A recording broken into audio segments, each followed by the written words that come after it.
I'm Jackie Pick, and I'm here as a volunteer. I am a lawyer, but I'm not acting as a lawyer in this case.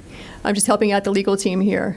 And going to explain to you the evidence that we have from State Farm Arena here in Fulton County, which goes to what Ray was talking about in terms of fraud or misrepresentation. So when that cues, okay. So it's going to be tough because I'm going to have to depart from the microphone and point out some things at times. You're looking at one big room here. This is where, according to our witnesses, who've given us sworn affidavits, this is where the absentee ballots and military ballots are being tabulated on election day. So we have the tape from first thing in the morning all the way past the close of the polls. What you have is essentially two Republican field organizers who were sent here to be observers. At no time were they actually permitted to observe in a meaningful way. I'm sorry, I have a voice issue today. They are roped off with the press on the side. See if I can show you. Keep your eyes right here. Okay.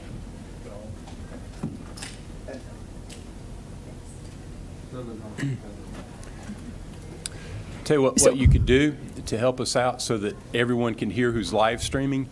If you would tell us what you're going to point to and then go point to it. Okay. All right. So now what will happen is these frames can move around. So this can get a little confusing, but I'll make sure to make it clear. We have two observers there that are going to show up, not at this point, this is in the morning, as you can see the daylight. They're going to get there at about 8 o'clock to watch the tabulation of absentee and military ballots.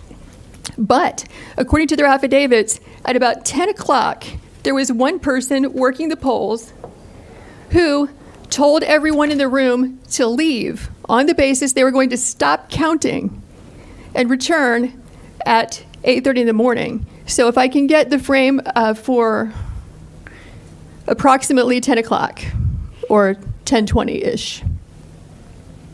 10 p.m. Okay. Yes, ma'am. In the evening? Yes.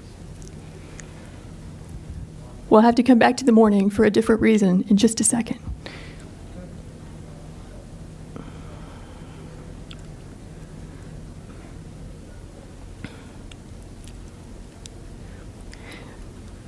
Okay, so you can see what time it is.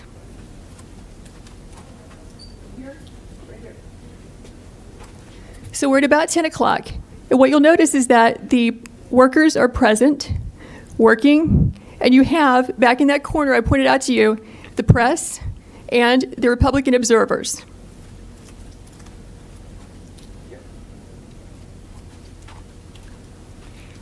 So according to the witnesses, the Republican observers, there is a lady who has blonde braids who comes out to announce we're going to stop counting. Everyone go home. And in fact, we see that. What happens is everyone clears out, including the Republican observers and the press, but 4 people stay behind and continue counting and tabulating well into the night from that point, which is going to be about 10:25 when they all clear out, or 10:30. And they will continue counting unobserved, unsupervised, not in public view as your statute requires, until about 1 in the morning. The reason we know this is because when our Republican observers were forced to leave, they went to the Central Tabulation Center and they got word from a news crew that in fact counting had continued. They have information that not everybody left according to plan, and some people stayed behind. So this shocked them, so they returned back to State Farm Arena at about 1 o'clock in the morning, where they confirmed that in fact people had just left State Farm Arena in contravention of what they had been told by the supervisors who are running this operation. So, okay, we're still at about 10 o'clock. Can you take us to about 10:25 so we can see the change? You're going to watch this place be busy and filled up to emptied at some time between 10:25 and 10:35, which is consistent with what the affidavits say.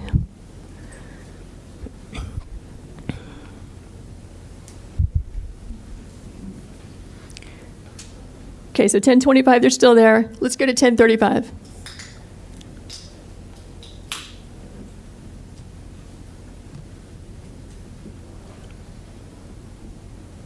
It takes it just a few minutes for the frames to actually catch up with there you go, with the time that you're seeing. So here you see it's all cleared out. We just went from 10:25 to 10:37. The place is a ghost town. This is where the people were vacated and told, go home, come back at 8:30. We will now stop working and stop counting. But notice who stays behind. You have 4 people, consistent with our affidavits, who stayed behind. And so you'll see the lady in purple. You'll see 2 women in yellow in the back, which is where the scanners are there at the top right frame. And then the lady with the blonde braids also, who told everyone to leave. Those are the 4 people who will stay behind.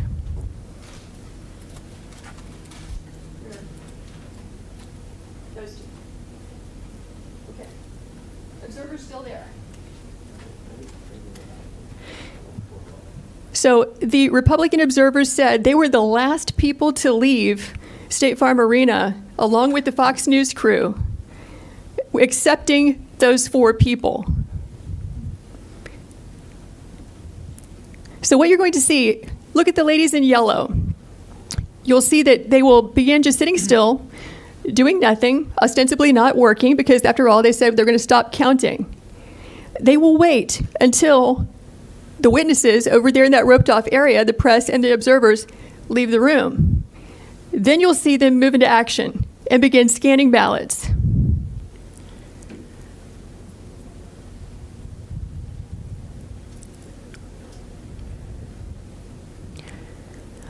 Okay, so I think what we can do now is fast forward to about 11. Do you see them? Yeah. Okay, there they walk. They're walking off. But the ladies in yellow are still there. Yes, keep your eyes on the lady in purple and the 2 in yellow and the woman in the blue apron with blonde braids, because those are the people who stay behind. Okay, so what you're going to see happen at about 11 o'clock is once everyone is gone, coast is clear, they are going to pull ballots out from underneath a table. Watch this table.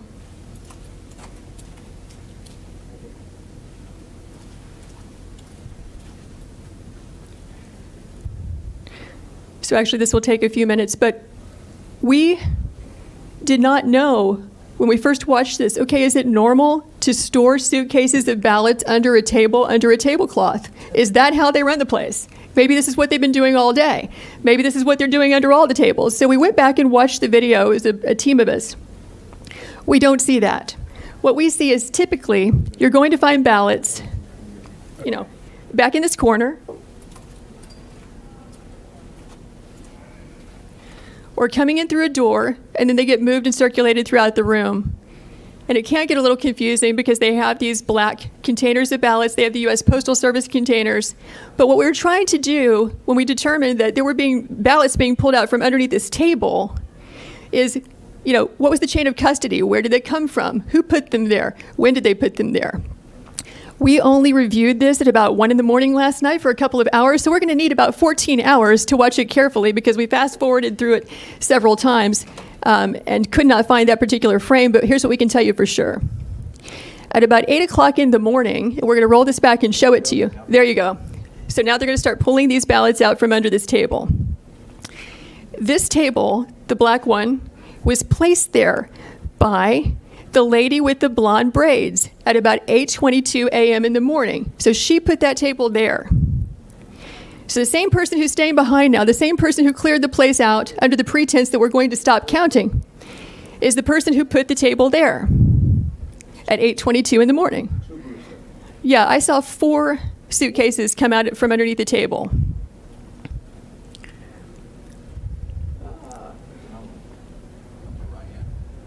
Yeah, upper right hand, you see the gentleman in the red. So he just pulled one out.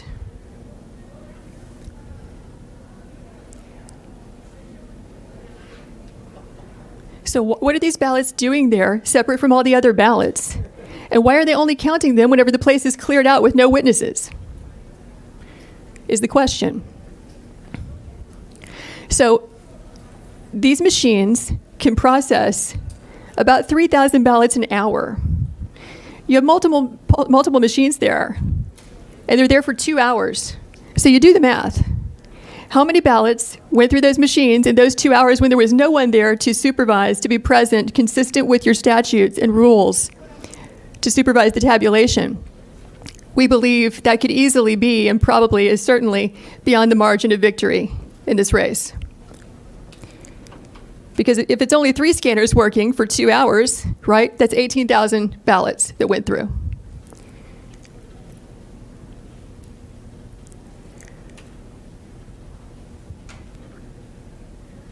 So we're now at 11:09. There were, in addition to the 4 workers that you see there were 2 other people who were bringing ballots in and out. The gentleman in red that you saw, and then a second person. I can't tell if it's a male or female based on their hair being pulled back in their mask, but in any event, that's 6 total people. And so if we were to sit here for the next 2 hours, what we would see is that this operation just goes on and on and on. They're scanning until about 12:55 in the morning. So we kept the video running.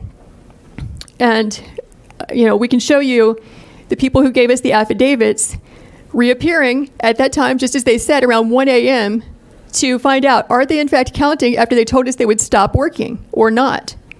And we will fast forward to that, but have you all seen as much as you'd like to see of what's happening here? I think so. I think you basically get the idea. Unless any member wants to see more. Or you have any questions? No, let's go ahead. Okay, so let's fast forward to about 12:55 in the morning.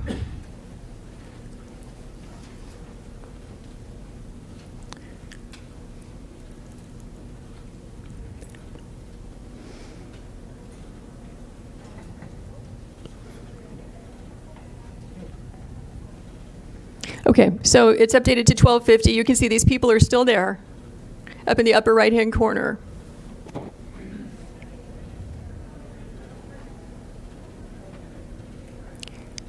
Basically, they've wrapped up. This is the end of their operation.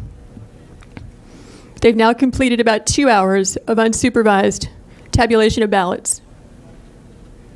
So now you're going to watch them leave. And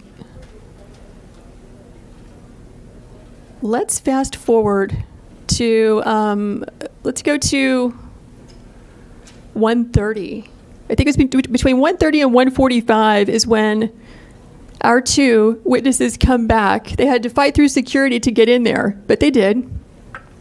And they say in their affidavits that 2 different people affirm for them that people have been counting from, 10:30 when they cleared out until about approximately 5 minutes before they arrived. And they have the names of those people who told them that. Okay, now we're looking at, 1:42 in the morning.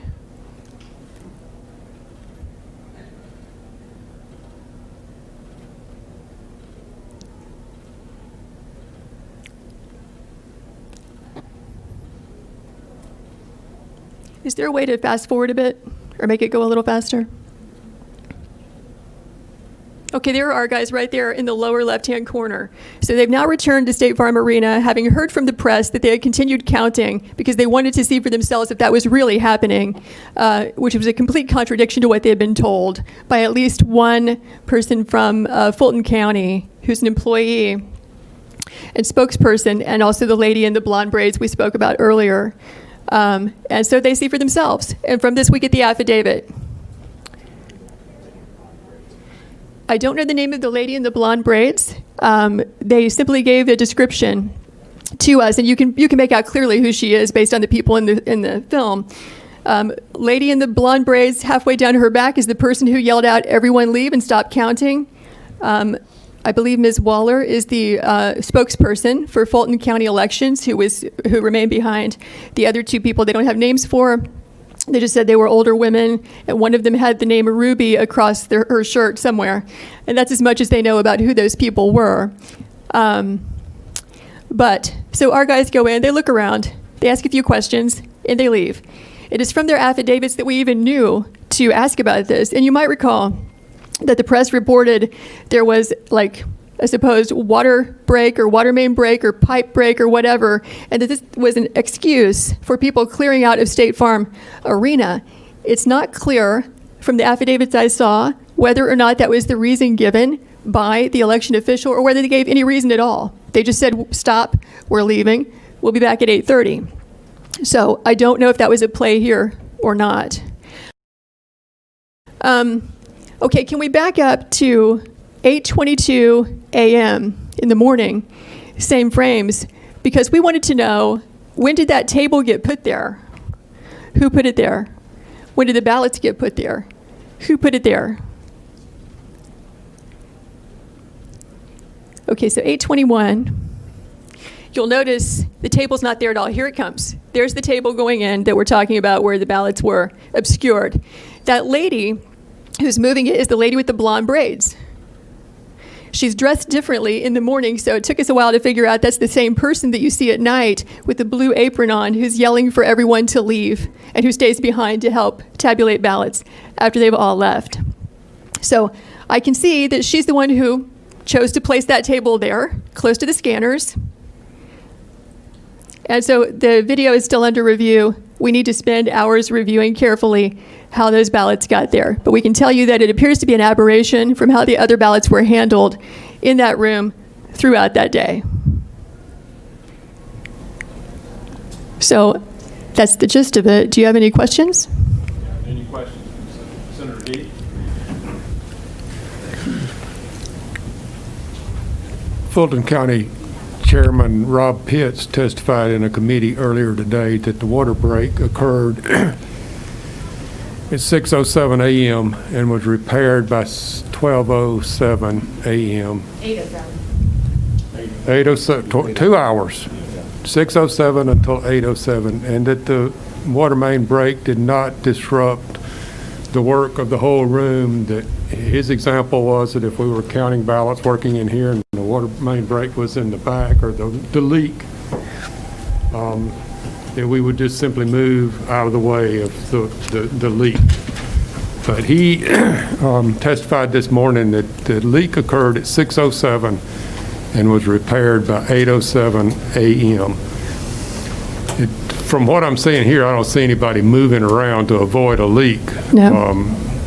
He did state that the leak was greatly exaggerated and that it was not like wiped out the whole place, but I just thought that might be. What's that? I mean, the water leak, according to the commission chairman, was at 6:07 a.m. I'm told that we have a video that it was a toilet leak and not a water main break. But Nope. I know that Mr. Pitt's name was mentioned in one of our affidavits, and our witness says that he was physically present in this room clear up until everyone was made to leave. So presumably, if he was in the room at the time, they made the announcement he would be a witness to that. He was one of the last to leave, but he did leave in front of our witnesses, before our witnesses. Yes? Senator Parent? Thank you. Thank you for being with us.